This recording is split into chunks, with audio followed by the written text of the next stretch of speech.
E aí, pessoal, tudo bom com vocês? Sejam bem-vindos a mais um episódio do Cedrocast, Sua Saúde, Nossa Conversa. Eu sou Ingrid Gomes e sou a sua apresentadora. E aí, turma, tudo bom com vocês? Me chamo Rossieric, já conhecido de todos por fazer algumas perguntas de ciência, saúde, algumas provocações até filosóficas, às vezes a gente faz aqui também. É um papo divertido. E hoje a gente tem uma convidada especial. Com Quem será? certeza. Quem será? Quem será? Quero apresentar para vocês a doutora Cláudia Borges, reumatologista. Ela veio aqui com a gente para conversar um pouquinho mais sobre as doenças autoimunes. Seja muito bem-vinda, doutora. Muito obrigada pelo convite, em especial, principalmente pela Raquel, que indicou meu nome. Se foi Raquel quem indicou, então estamos muito bem representados e respaldados. Com certeza, eu disse para ela que é trabalho top. Não conheço ninguém igual aqui. Não, aqui fora também. Ela é uma... A gente teve num evento recente e ela foi ovacionada quando foi falado o nome dela. Ela me chamou palmas pro e evento, palmas e palmas. Eu não pude vir. Mas é uma pessoa extraordinária. Extraordinária. Mas vamos falar de doenças autoimunes? Vamos. Antes disso, produção, solta a vinheta.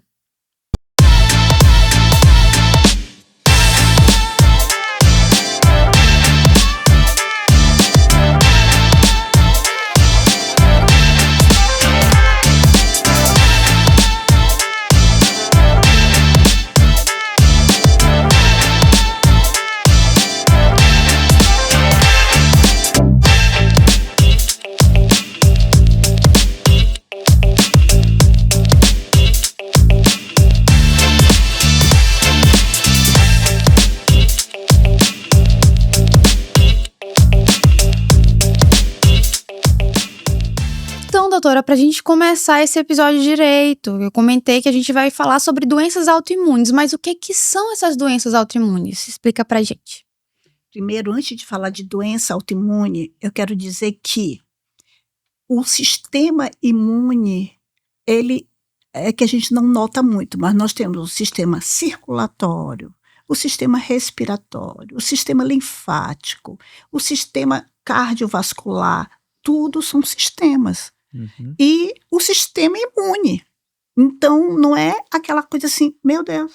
Não, é uma coisa que nós somos diferenciados pelos sistemas, né? E o sistema imune, claro que ele é superior, por quê? Porque ele protege todos os outros sistemas, né? Então, ele é o protetor. Ele está no paciente que está com uma insuficiência hepática, na parte do sistema gástrico, hepático, você tem uma insuficiência renal, perdeu o rim, né? Mas quem está lá junto está o sistema imune, né? Então, o sistema renal é limitado ali, e o cardíaco e tudo, mas o sistema imune ele está em todos os locais vigilantes. Ele é o vigia de tudo. E às vezes ele pode estar um pouquinho alterado, vigia, mas não consegue distinguir entre o próprio e o não próprio. É uma pista para a gente começar a entender sobre o que é uma imunodesregulação e, consequentemente, uma doença autoimune? Sim. A gente hoje já olha o sistema imune não mais como um sistema que ataca o próprio corpo, né? Como reconhece alguma coisa nosso como estranho. Não. Existe uma alteração de modulação. Isso. Como é que a gente aprendeu isso? Foi na Covid. Então, o sistema imune viu aquele vírus especulado e ele veio com tudo para destruir. Só que o que aconteceu é fazer insuficiência respiratória, porque a inflamação que o sistema imune causava para destruir o vírus, destruía o pulmão. Então, as pessoas com Covid morriam de insuficiência respiratória, não por causa do vírus, mas por causa do sistema imune.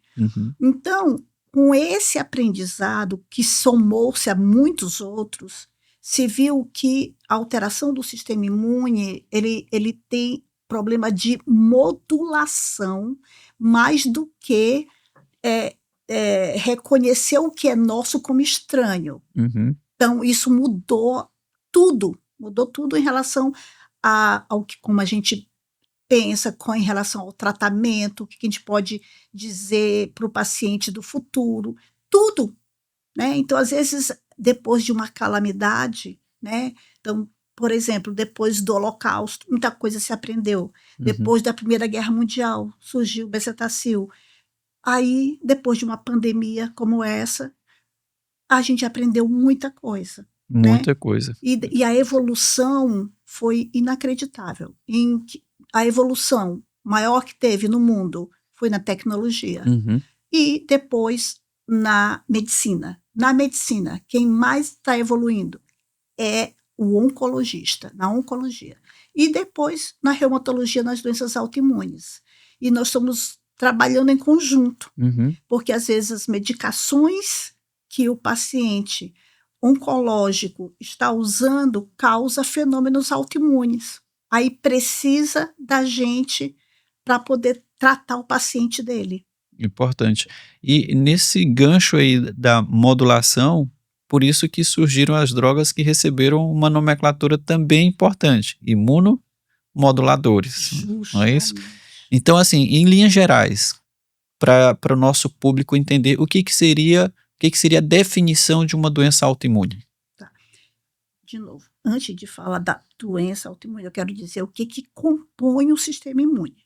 Porque Certo. você sabe o que compõe o sistema circulatório. Uhum. Mas o sistema imune, ele é composto por células, é composto por sinalizadores, moléculas. Tudo quando eu falar de qualquer coisa assim é proteína. Então, Uhum. moléculas sinalizadoras, órgãos como o baço, fígado, a medula óssea. As células, o que a gente vê no hemograma, os leucócitos. Uhum. Então, os leucócitos, quem já viu um hemograma, todo mundo já viu, tem a parte vermelha, né, que é para saber se tem anemia. Segunda é leucócito. Leucócito tem quantas células? Várias. Neutrófilos, linfócitos, monócitos, basófilos, eosinófilos. Cada célula dessa tem a sua função para o sistema imune. Aí, os tecidos. A composição do sistema imune é imensa. Exato. Né? E por isso que é tão diferente o tratamento de uma doença para outra. Uhum. Hoje é chave fechadura, que antes não. Antes era coisa, mas a gente não tinha esse conhecimento. Né? Hoje a gente tem. Então, a doença... Esse sistema, agora eu vou falar, então, que tu me perguntaste. Sim. O que é uma doença autoimune? Então, a doença autoimune, a gente não sabe o gatilho. Uhum. Né? Todo mundo vai dizer o que a gente passa no dia a dia. Foi depois de um estresse absurdo. Rapaz, depois de um estresse absurdo, tudo apareceu. Né? Então, assim, tudo é capaz de aparecer. Sim. Não, quando não se sabe a causa, não tem como curar. Uhum. Então, pressão alta e diabetes, as duas doenças mais comuns do mundo, a gente não sabe a causa. Tem que tomar remédio para o resto da vida. Uhum. Sim. Por que uma doença autoimune tem cura, doutora? Eu vou de novo. A pressão alta, diabetes, tudo que não se sabe a causa é para sempre. Para sempre. Agora, tem cura. Infecção bacteriana pelo Streptococcus beta, tá? Deu a bactéria, né? Antigamente morria-se de tuberculose. Uhum. Hoje não, porque tem. Mas fora isso, todas as doenças tem que tratar por resto da vida. Se não forem infecciosas e não tiver o antibiótico, é para o resto da vida. Mas é ótimo, porque controla para o resto da vida. Sim. Então, vamos pegar assim, pensando na sua prática, no dia a dia, né? A gente sabe que existem diversas doenças autoimunes, né? E algumas delas mais comuns e que às vezes tem um apelo, né, até para o dia a dia da vida desse paciente mais significativo. Outras já têm tratamentos mais modernos, né, que a gente pode falar um pouquinho deles, tem diagnósticos mais desafiadores também. Sim. Então, Eu vou deixar a senhora à vontade para a gente escolher uma ou duas das doenças que a gente pode debater aqui e discutir um pouco para levar mais informação para a nossa audiência. Tá. Eu vou escolher uma doença que é a mais comum das doenças autoimunes reumatológicas, que é a artrite reumatoide. Por que que hoje uma doença mais comum, com tratamento top, não pode ser melhor, a pessoa não tem mais nenhuma deficiência, não fica com sequela, a pessoa pode ter artrite reumatoide, ninguém nunca nem saber, o controle é perfeito. Mas por que que aí a gente ainda peca muito? Porque existem os mimetizadores. Eu tenho certeza que é uma artrite reumatoide, só que não é. Então, assim, o problema do diagnóstico, você atrasou o diagnóstico, aí você perde aquela janela de oportunidade de tratar precocemente antes de ter sequelas. Porque não é fácil para um médico, e nem deve ser, quanto mais se estuda, mais humilde a gente tem que ser.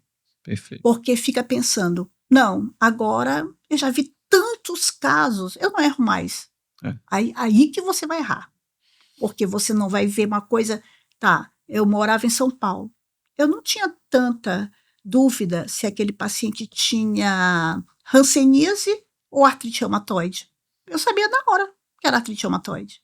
Hoje, eu fico pensando 10 vezes, será que também não é hanseníase e eu estou achando que é artrite reumatoide? Porque tem um fator reumatoide negativo. Sim, o diagnóstico é fácil, né? O diagnóstico é clínico, mas como eu falei do fator reumatoide, a artrite reumatoide, ela não precisa do fator reumatoide para fazer diagnóstico. O quadro é clínico. E hoje estamos baseados mais em... É difícil o médico querer ouvir, examinar, é mais fácil pedir exame. Então, pode pedir o exame. Vem fator reumatoide negativo? Coitado. Mas existem sintomas também que a gente consegue identificar? O pessoal de casa que não sabe o que é artrite reumatoide. Tem sintomas? Como é que é? O sintoma é clássico, mas é clássico também nas outras mimetizadoras, né? Adora as articulações dos dedos da mão, né?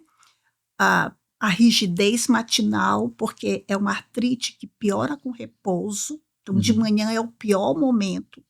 Aí tem aquela rigidez de repouso, que é o que a gente diz quão grave não está. Porque se tem uma rigidez matinal de 1 hora, a gente consegue... É muito mais fidedigno do que um VHS, uma proteína C reativa. Tem de 4 horas, 12 horas essa rigidez. Então, está bastante inflamado. O punho. Então, assim, artrite reumatoide, raramente o paciente vai chegar dizendo do tornozelo, pode pegar qualquer articulação, grandes e pequenas, mas normalmente o quadro clínico é muito típico. As mãos, os punhos, se não tiver, aí é muito estranho. Aí vem fator reumatoide negativo. Muitos médicos esperam que o fator reumatoide seja positivo. O fator reumatoide positivo, ele traz mais gravidade. Então, um paciente que tem o quadro clínico que eu acabei de falar, e o fator reumatoide negativo, ele acaba evoluindo pior, porque não é feito o diagnóstico, porque está se esperando o fator reumatoide positivar, que não vai positivar e às vezes nunca. o colega médico clínico não encaminha para o reumato porque veio com fator reumatoide negativo. Justamente. Mas tem uma coisa interessante que a senhora falou dos mimetizadores, né? É uma palavra que a gente precisa pontuar ela. O que seriam esses mimetizadores ou os outros quadros clínicos que podem mimetizar uma artrite reumatoide e gerar esse fator aí de confusão. Para não usar esse nome, né? Mimetizador, o que parece, mas não é. Isso. Resumindo, né? O que parece artrite reumatoide não é. Hanseníase, em primeiro lugar aqui no Maranhão. E é importante a gente falar disso, afinal de contas a gente tem um estado, um número ainda muito grande de pessoas ou portadoras do bacilo ou nós somos com a endêmicos, doença. Nós somos endêmicos, exatamente. Né? E o paciente já foi tratado, mas ele na consulta, ele nem disse porque ele tem vergonha até hoje, porque Exato. foi tão estigmatizado, né? Sim. Uhum. É o que eu mais tenho medo de errar. Por isso que eu fico sempre falando, quanto mais velha eu fico, mais eu quero ficar cada vez mais covarde. Porque a gente está tão acostumado, é tão fácil fazer diagnóstico, que a gente passa. Não, eu penso agora 10 vezes. Quanto mais anos passam, 10 vezes. Meu pai foi médico. Ele dizia assim, existem 2 tipos de médicos. Um, que todos os casos são difíceis. Aí tem, todos os casos são difíceis, o médico ou ele só recebe pacientes com casos difíceis, ou ele não sabe nada, e todos os casos são difíceis. Uhum. Quando os meus ficam todos difíceis, eu só lembro do meu pai. Meu Deus, será que eu estou no grupo que tudo é difícil para mim porque eu não sei nada? Então, Sim. assim, essa vigilância é muito importante para o médico. A humildade é muito importante para o médico. Porque se ele se deixar levar, ele vai errar muito mais. Sim. E doutora, por que que existe às vezes essa confusão de ser artrite e ser hanseníase? Quais são os sintomas que são parecidos? Idênticos. Idênticos. Idênticos. Só que você não vai, como você não examina mais, você não vai ver uma lesão hipocorada, uma lesão branca, anestésica no bumbum do E- paciente. Então, assim, Principalmente quando são poucas lesões, né? e elas são escondidas E essas lesões, elas são para qual doença? para Para hanseníase, hanseníase. porque a artrite reumatoide ela não tem manifestação cutânea quase. Quem Uhum. mais tem manifestação cutânea é o lúpus, que é outra doença autoimune, mas muito mais rara do que a artrite reumatoide, Uhum. né? Mas nem por isso tem um tratamento que não é de qualidade. De qualidade também, Uhum. entendeu? Talvez a gente possa pincelar um pouquinho também sobre o lúpus, né? Mas ainda na artrite reumatoide. A artrite reumatoide tem uma faixa etária mais prevalente que afeta mais as pessoas em uma determinada faixa etária, ou a gente pode ver artrite reumatoide até em crianças ou não? Como é que funciona isso? Então, tem um grupo que fez pediatria, então é reumatopediatra. Uhum. O grupo, como eu, que fiz clínica médica, eu trabalho com adulto, né? Uhum. E também com os idosos. Então, tem 3 tipos, né? O primeiro que é a artrite reumatoide idiopática juvenil, que quem Uhum. cuida é o o pediatra que é reumato, né? O Uhum. reumatopediatra. Eu nem entro lá, Uhum. porque eu não sei nada de qual anti-inflamatório que é liberado, não sei. Eu já chamo o reumatopediatra. Agora, do adulto, tem 2 picos. Tem por volta dos 25, 30 anos e tem um pico com 60 anos. Uhum. Esse pico com 60 anos que é o que mais nos angustia de dizer, será que isso aqui não é um câncer Uhum. que a gente não está enxergando? Será? Aí começa, porque se a gente está acostumado com doença autoimune sendo numa idade fértil, uma pessoa jovem, né? Uhum. E aí tem 2 picos. Aí, quando a pessoa vai pegar com 60 anos, vem 1000 questionamentos. Aí tem a artrite reumatoide, como eu falei, mão, punho, tem uma síndrome que você olha o paciente, a mão é toda inchada, Uhum. mas é diferente da mão inchada da artrite reumatoide. Mas está no grupo que esse grupo aqui, você tem que procurar neoplasia. Uhum. É uma mão que você aperta e faz buraquinho. Sim. Então tem mais inchaço do que realmente artrite. Esse é o mais triste, porque a gente sabe que tem um câncer por trás. Mas é o quê? Mãos e punhos. Uhum. Sim. Então, errar e pedir o fator reumatoide, um fator reumatoide positivo. Pronto, acabou. Vai tratar com uma artrite reumatoide. Por isso que eu falei, tem que entender muito bem disso que ele perguntou, foi muito apropriado, qual é a faixa etária. Porque doença autoimune pensa em pessoas jovens. Isso é muito mais comum no lúpus, que realmente é nessa faixa etária, e também criança, mas a artrite reumatoide não, que é a doença mais comum, né? Ela não, ela tem criança e 2 picos no adulto. Ah, essa dá medo. Pronto. A gente sabe que existem muitas doenças autoimunes, certo? Existem sintomas que a gente consegue perceber e pensar assim, não, eu preciso me consultar porque tá um pouco estranho, além da artrite. Como falou do lúpus, algumas outras doenças, né? Existem esses pontos específicos que a gente pode observar no nosso dia a dia? Pode, tem muitos sintomas. O que mais realmente chama atenção para uma doença autoimune é a fadiga. Tanto é que se diz, quando o paciente não tem fadiga, não peça um FAM, não peça um fator reumatoide, porque se vier positivo, não é doença autoimune, porque a fadiga predomina. Então, o que ela faz, não consegue. Ou ela trabalha ou ela faz atividade física. Ela trabalhava 2 períodos, agora tem que trabalhar 1 período. Está acabada no final do dia. O final do dia cada vez mais perto da manhã. Então, a fadiga é o que mais chama atenção, é aquele cansaço que nada melhora. As outras coisas são perda de peso involuntária. Todo mundo quer perder peso, mas quem está desenvolvendo uma doença autoimune perde peso e sem motivo, sem dieta. Sim. Outra coisa que é queda de cabelo. O homem, tem um monte de homem careca. Mulher nunca é careca, mas reclama de queda de cabelo. E O cabelo fica ralinho. Ralinho e com buracos mesmo no Sim. couro cabeludo, né? Então, queda de cabelo com essas áreas, né?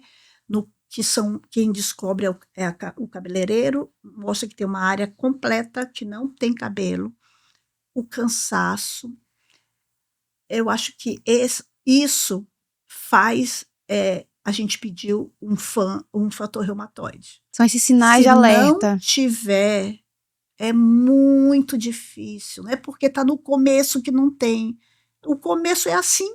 Sim. Então, não é quando a doença está grave. Está grave, está pior de tudo.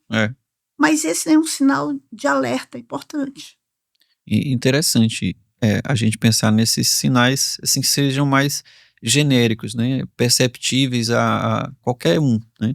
Às vezes a pessoa pensa, não, tá faltando vitamina, o cabelo tá caindo, tá faltando vitamina. Vai ali na farmácia, compra um polivitamínico e começa a tomar, não resolve. Aí vem aquela fadiga, não, tá faltando ferro, toma um ferro, porque acha que é uma anemia. Às vezes já pode ter até uma anemiazinha instalada, mas por causa do processo inflamatório. Mas mesmo sem anemia, está escrito mesmo que você, quando o paciente tem fadiga, mesmo sem nenhuma anemia, nem de ferro, que é mais comum, você tem que repor ferro, porque tem uma melhora. Sim. Então, até isso não está errado. E isso é interessante, como a senhora falou, tem coisas que a gente... eu sou do time da ignorância, eu prefiro me manter ignorante, dizer que eu sou ignorante porque eu consigo aprender mais, mas até um tempo atrás a gente não conhecia uma condição de ferropenia. O paciente não tem anemia ainda, mas ele já tem um limiar de ferro, ou seja, uma necessidade de absorção desse ferro para diversas funções no nosso corpo, que não é só para fazer as células sanguíneas, né? Ele tem participação no sistema imune, no sistema cognitivo, tudo. E a pessoa já tem uma ferropenia ali em andamento. E às vezes ela não corrige. E aí começa a aparecer algumas outras coisas que pode, inclusive, estar associado também a quadros de doenças autoimunes. E o que me chama a atenção também para uma outra pergunta é nas doenças autoimunes, especialmente na artrite reumatoide. A gente já falou da faixa etária e com relação ao sexo. É mais predominante em homem ou mulher? Olha, a diferença não é muito grande, é 3:1. No lúpus, é 9 mulheres para 1 homem. A artrite reumatoide não é tanto assim. É 3 mulheres para 1 homem. Então, a gente não consegue por aí diferenciar. No lúpus é facílimo. Você olhar cara de lúpus, cheiro de lúpus, mas é homem, é mais raro. Mas na artrite reumatoide isso não ajuda pra gente no sexo, porque homens e mulheres é praticamente igual. E quanto maior a idade, a diferença de 3:1 cai para 2:1, 1:1. Não tem diferença de sexo. Totalmente diferente das outras doenças autoimunes, né? que é na fase mais reprodutiva. O lúpus, a esclerodermia, a polibiosite, as vasculites, mais de 160 doenças autoimunes. É jovem mulher. Mas na artrite reumatoide, infelizmente, não é. Muito bom. Doutora, por que às vezes o diagnóstico demora tanto para acontecer das doenças autoimunes? Primeiro, Essa é uma pergunta interessante. por que demora? Aqui, pela situação econômica no Maranhão. Né? Então, o paciente ele não chega para ele, né, essa oportunidade de fazer um diagnóstico. Infelizmente, assim, essa é a verdade. A segunda coisa, quem pode e não tem um diagnóstico precoce, procura o currículo do médico, porque é importante isso. Hoje ninguém mais tem que ir numa consulta médica assim, me disseram. Não. Hoje, você não pode ser passivo em nada. Desde a procura do médico até nos questionamentos, pedir uma segunda opinião para o seu médico, porque ele vai saber indicar melhor do que ele chegar e dizer, eu vou para São Paulo para o Sírio-Libanês, porque lá vamos fazer diagnóstico. Lá tem muitos reumatologistas bons, tem outros não. Então, assim, são guiados, quem pode vai guiado pelo hospital e não pelo profissional. Então, se quer ir em São Paulo ouvir uma segunda opinião, que talvez eu quisesse, eu ia pedir para o meu médico, me dê uma indicação, mais do que ir pensando, entendeu? Ou no fenômeno das redes sociais aí, né? Que todo mundo... Que a gente pode pagar, né? Exato. Patrocinado. Então, a gente pode botar o que a gente quiser. Exato. Né? Vamos avançar um pouquinho agora para as novidades que a gente tem. O diagnóstico a gente já falou, da artrite reumatoide, que é basicamente clínico. Não existe um exame assim que seja determinante. Talvez no futuro a gente venha ter. Não, mas tem o fator reumatoide, que a maioria dos pacientes ele ajuda, tem o anti-CCP, né? Sim. que ele é mais específico, né? É mais difícil de dar na hanseníase, mas ele pode ser negativo. Quando ele é positivo, ele ajuda demais. Ele é bem O fator específico. reumatoide é muito acessível, né? O anti-CCP, às vezes, você ou não tem ofertado por um laboratório, né? Ou às vezes não tem cobertura pelo SUS, e o paciente acaba não tendo acesso pelo SUS, pode ter acesso às vezes na rede privada, mas eles são coadjuvantes ali, né? A clínica ainda acaba sendo soberana. E com relação aos tratamentos, né? O que a gente tem hoje de novidade para falar em tratamento para o paciente que é diagnosticado com artrite reumatoide? Tem um campo imenso, vasto para o tratamento. Porque hoje você sabe, nós tínhamos antes muitas informações, mas não se chegava a uma conclusão, né? Então, hoje a gente sabe, na artrite reumatoide, qual é a molécula de inflamação que está mais ligada com a artrite reumatoide. É o fator de necrose tumoral alfa. Tá. Qual é o outro que está bem relacionado? A interleucina 6. Então, a gente está tratando, né? Eu trouxe até isso aqui para vocês olharem. Aqui embaixo é um indivíduo, uma pessoa, né? Com as raízes dela, e ela está florescendo. Nós nascemos para florescer, nós nascemos para isso, né? Então, antigamente o tratamento era cortar tudo, né? Hoje não, você bloqueia uma coisa só, um galho, e você está com o melhor tratamento para artrite reumatoide. Então, eu estou bloqueando a interleucina 6, que é a molécula mais importante da inflamação, que foi o que salvou o pessoal na Covid. Então, nós temos o rituximab. Perfeito. Você vai lá, bloqueia, paciente. Doutora, eu fiquei boa. Eu sei. Aí também, além dessas moléculas bem importantes, tem os sinalizadores, tem as proteínas sinalizadoras, são as interleucinas. Elas só sinalizam, só que quando a gente foi ver, fazendo os trabalhos, Se você bloquear essa sinalização, não acontece, a doença, ela para.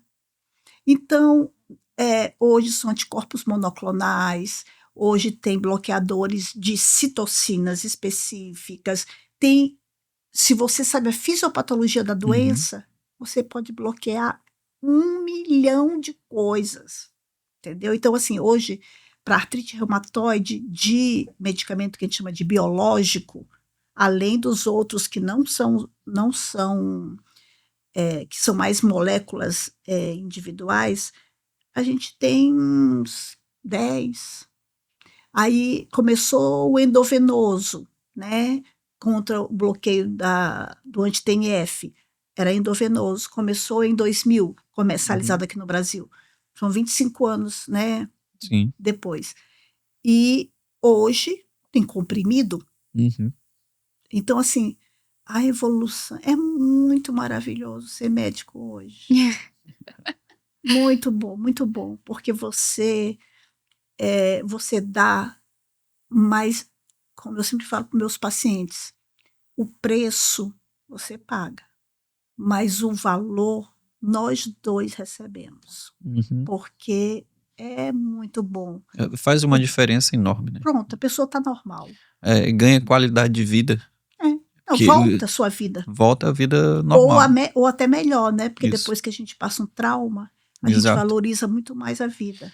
E o que eu acho interessante na reumato é essa possibilidade da gente ter alvos terapêuticos específicos, né? Na oncologia a gente já tem vários, né? Mas ainda tem um caminho muito longo a ser percorrido. A maioria dos pacientes ainda precisam às vezes fazer uma quimioterapia que é mais tóxica, porque nem sempre tem um alvo específico para a gente abordar ele, né?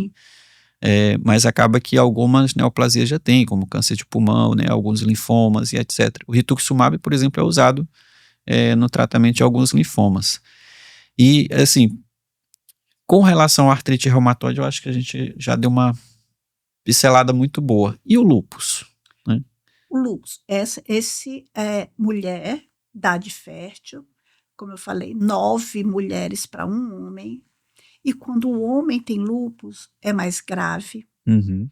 Saiu do padrão, ele é mais grave, tem mais chance de comprometer o rim. A gente tem que... né? E tem que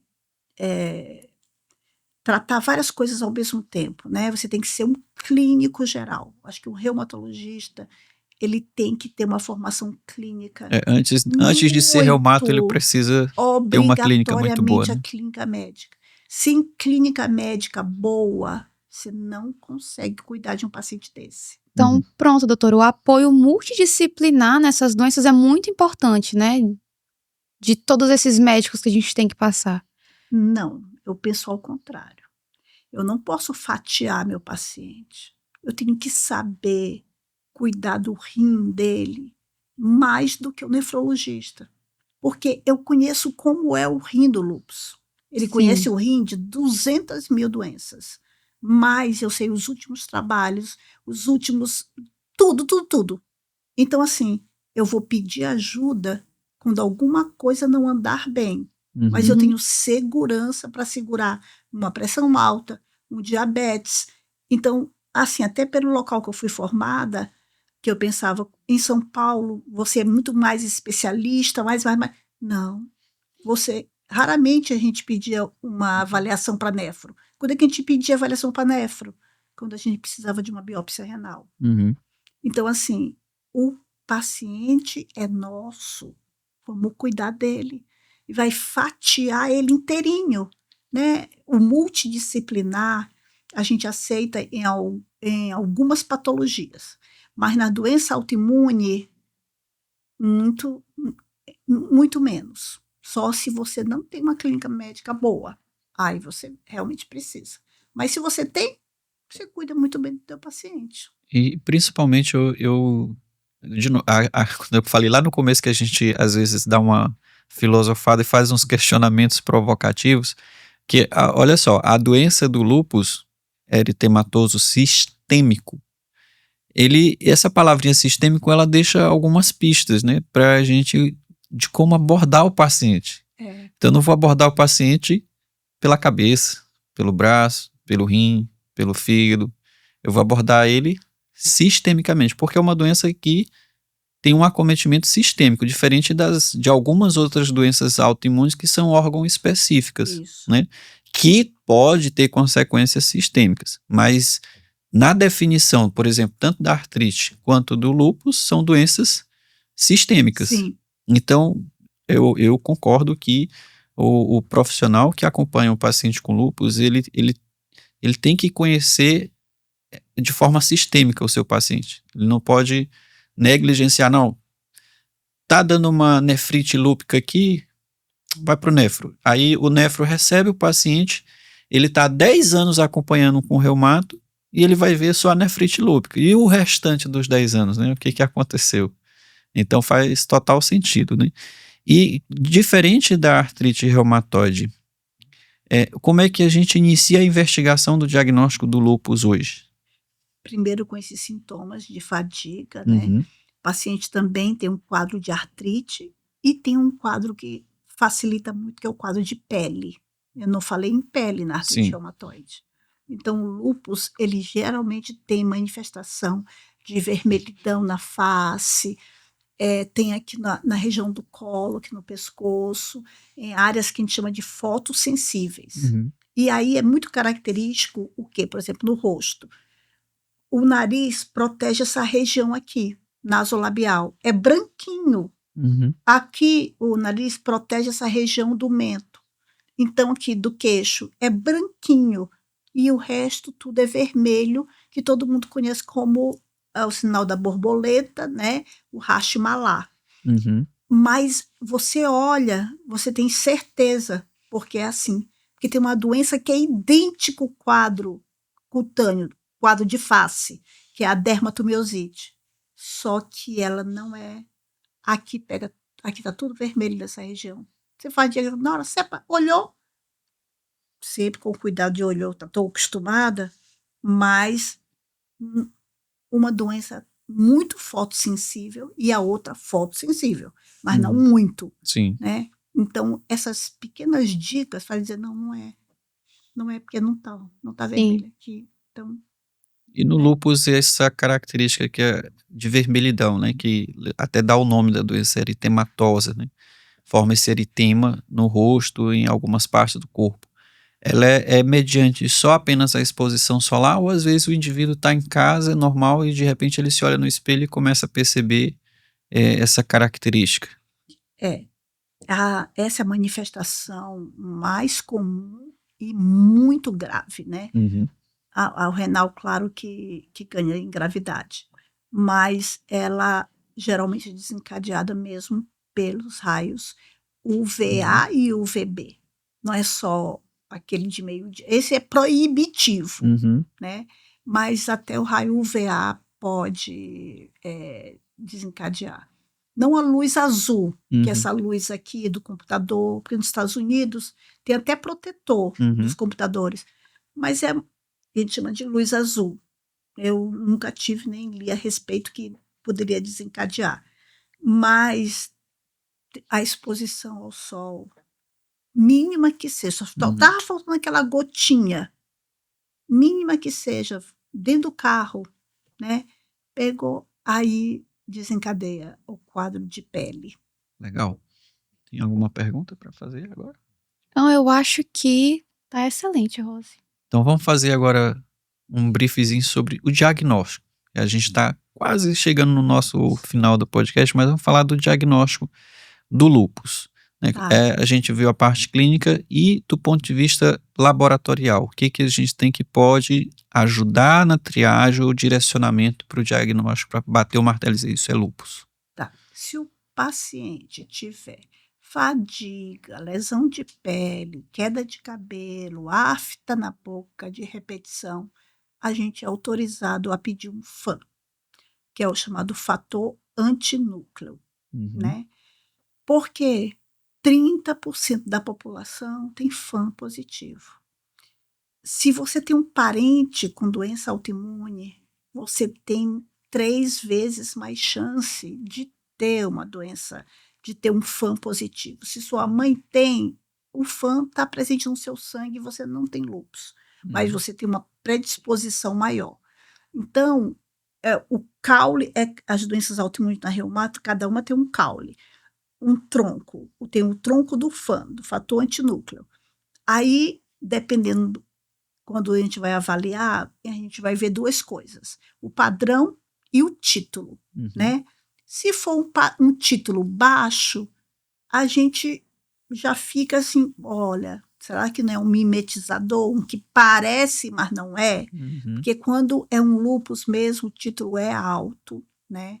Tem anticorpos específicos contra o DNA de dupla hélice, Uhum. que é a coisa mais importante que a gente tem, que é o DNA, né? Uhum. Contra a molécula de SM. O que é SM? Porque parece que é um joguinho de letras, mas De não. letras. O SM são os iniciais do paciente onde foi diagnosticado lúpus, e aí ficou com o nome de SM, que era o nome dele, Smith.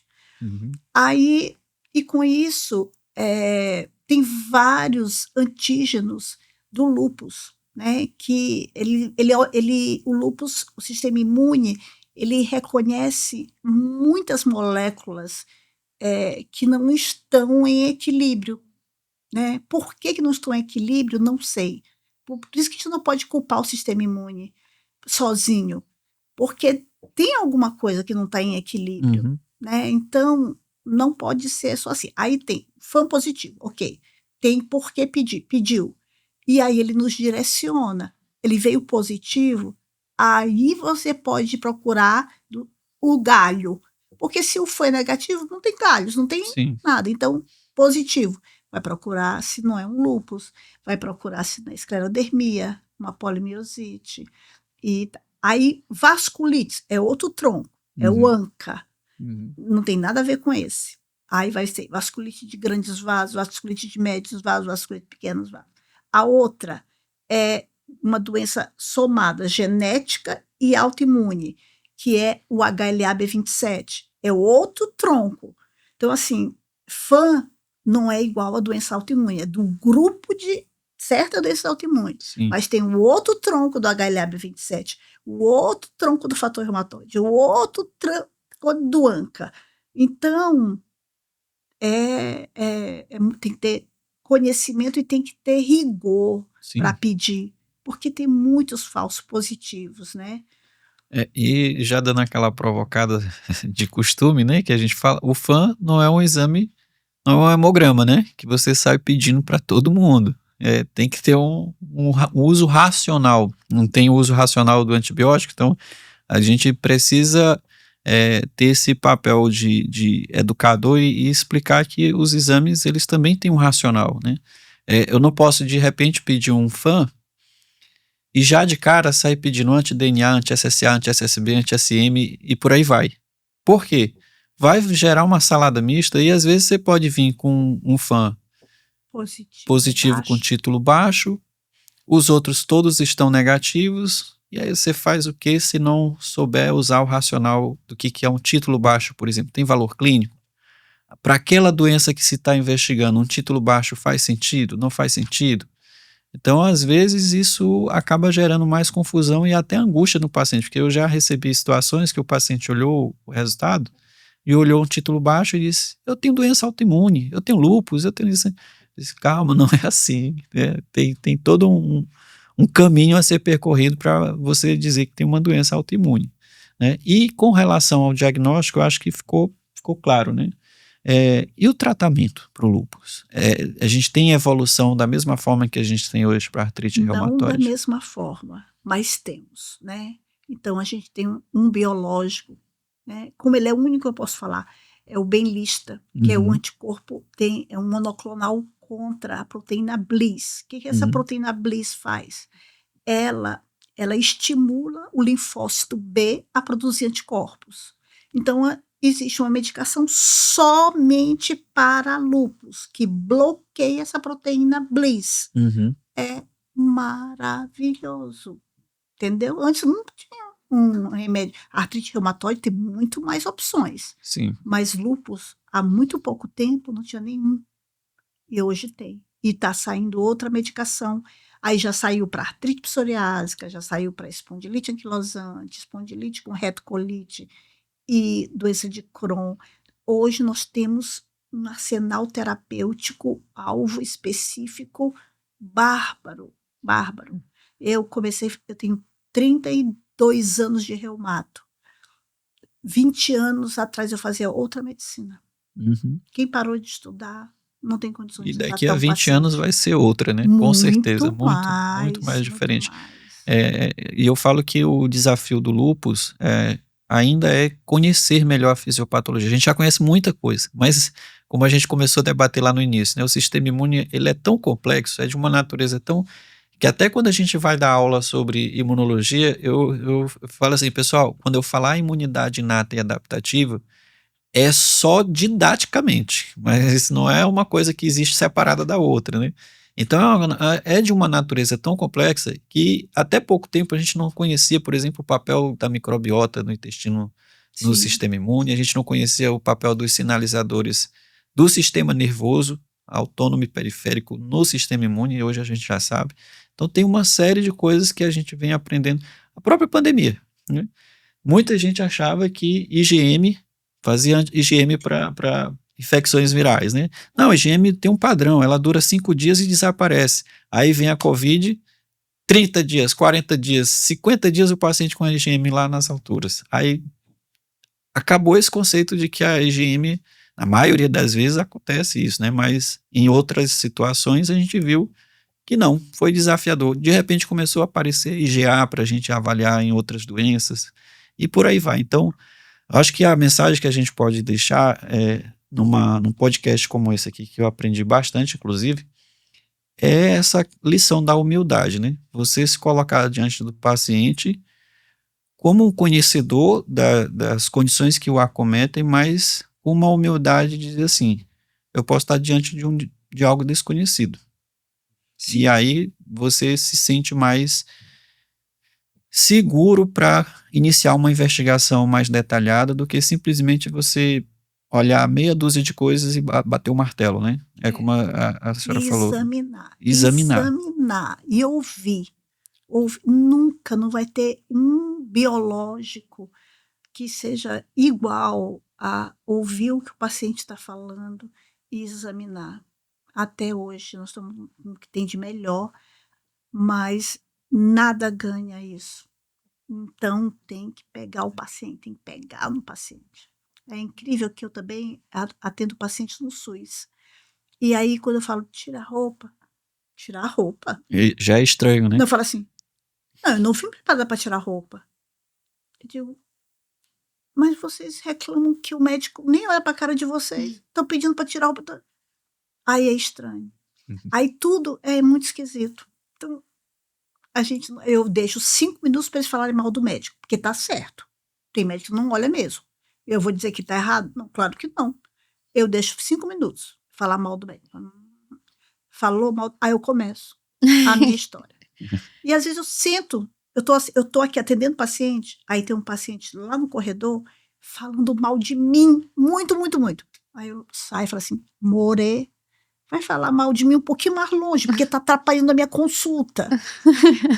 Né? Então é assim, tem que ser, ninguém, né? Ninguém é universal. Então, lá eu sou uma médica do SUS. Médico do SUS geralmente não é bom. Já é a cabeça, né? Já é a cabeça. E que não é verdade. Sim. Olha, o papo tá muito bom. Eu acho que, como eu sempre brinco nos outros podcasts, eu acho que para cada podcast que a gente grava, ele poderia ter parte 2, parte 3, mas eu acho que na reumato a gente daria para fazer um podcast para cada condição clínica que é abordada na reumato. Era isso que eu ia falar, acho que o pessoal de casa percebeu que existem muitas, né? Coisas. O lúpus, por exemplo, a gente poderia fazer muitas outras indagações aqui e falar muito sobre ele. A artrite psoríase, a psoríase, né, a artrite psorática, as outras doenças, dermatomiosite, enfim, as várias doenças da reumato. Mas a gente vai deixar para uma próxima oportunidade. Eu sei que tem pessoas com algumas doenças mais raras dentro da reumato aqui em São Luís e que se beneficiariam desse conteúdo. Mas peço que você continue nos acompanhando, quem sabe A gente tem um próximo episódio aí para falar de outras condições clínicas. É. E a gente caminha agora para o encerramento desse podcast, que foi maravilhoso. Acho que foi um dos melhores que a gente já fez aqui. Você Com aí de profissionais, assim, de alto nível. Né? Verdade, verdade. E você aí de casa que a gente não falou de uma doença que você coloca nos comentários, né? Conversa com a Sim, gente o que sim. você quer saber, que a gente traz para um outro momento, que a gente falou hoje de duas doenças bem específicas. E vocês perceberam que existem milhares, né? Então a gente pode trazer mais conteúdos do que vocês realmente querem ouvir também. Então, doutora, eu quero muito agradecer, assim, sua presença. Tem alguma mensagem final? Deixar suas redes sociais, onde é que as pessoas podem encontrar a senhora também? Consultório. Não, só colocar meu nome no Google, eu já vou aparecer. Então, não precisa se preocupar com muita coisa. Se não Pronto. sabe usar, é rapidinho. Mas a mensagem que eu queria deixar é que vamos ser menos passivos. Vamos mais lutar pela nossa vida, que é a coisa mais importante do mundo. Uhum. Então, eu vejo a passividade. O paciente não abre o exame, o paciente não questiona. O médico disse, ficou com o que ele disse. Eu digo, disse? Me mostra onde está. Aí não tem, né?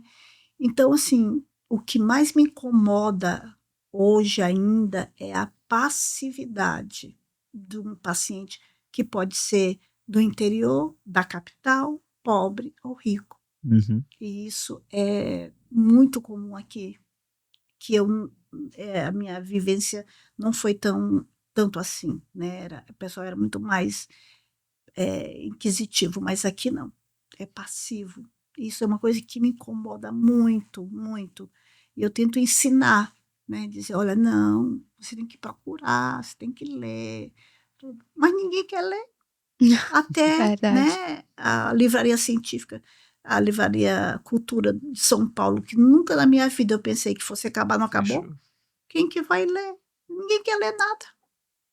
Então, Faz parte, mas e é um dos objetivos desse podcast. Só para a gente finalizar, quando a gente idealizou foi exatamente com essa ideia de fazer com que o paciente ele seja protagonista do seu cuidado, né? A gente começou o episódio inicial falando sobre esse autocuidado, né? Como buscar qualidade de vida, como ter qualidade de vida hoje num cenário que, assim, tem muitas oportunidades para você adoecer, mas tem muitas oportunidades também para você buscar ter qualidade de vida e ser protagonista da sua saúde. Então, eu acho que a sua mensagem ela é totalmente pertinente e fundamental para que as pessoas busquem a informação, usem um filtro, que é importante também, né? Às vezes... mas aí é orientado pelo orientado. médico, né? Porque como é que ele vai saber? Exatamente. Como é que se toma de pirona se nem ninguém Exatamente. ensinar? Então, não Né? é só prescrever e entregar a prescrição para o paciente, que muitas das vezes ele fica na dúvida, né? Ou até eu brinco, na época da digitalização, de tantas tecnologias que a gente tem, às vezes ainda ia assim uma requisição escrita a punho com hieróglifos. E querer que o paciente entenda e se sinta responsável por, tomei a medicação errada. Sim, mas eu não entendi o que estava escrito, né? Não, o pior é o farmacêutico errar. Porque aí vende o medicamento Exato. errado. Vende o medicamento errado, consome o medicamento errado, então tem toda uma cadeia de processos aí no caminho. Mas muito bom estar com vocês. Obrigado mais uma vez pela paciência e pela audiência. Vamos para os agradecimentos finais da nosso estúdio que presta esse apoio à gravação do podcast. Por favor, Ingrid. Agradecer mais uma vez pelo 98 Records, que é esse estúdio maravilhoso que a gente sempre tá aqui quinzenalmente, todo mês você nos encontra. E também não se esqueça de seguir, né, o Laboratório Cedro nas redes sociais e acompanhar de pertinho todos os conteúdos que temos para vocês, tá bom? Então comenta aqui embaixo, nesse podcast, quais são as outras doenças que vocês querem saber, tá bom? E siga o Laboratório Cedro nas redes sociais, porque a gente tem colocado lá bastante conteúdo interessante para vocês. Até a próxima. Até a próxima, pessoal. Tchau, tchau. Tchau, tchau. Tchau.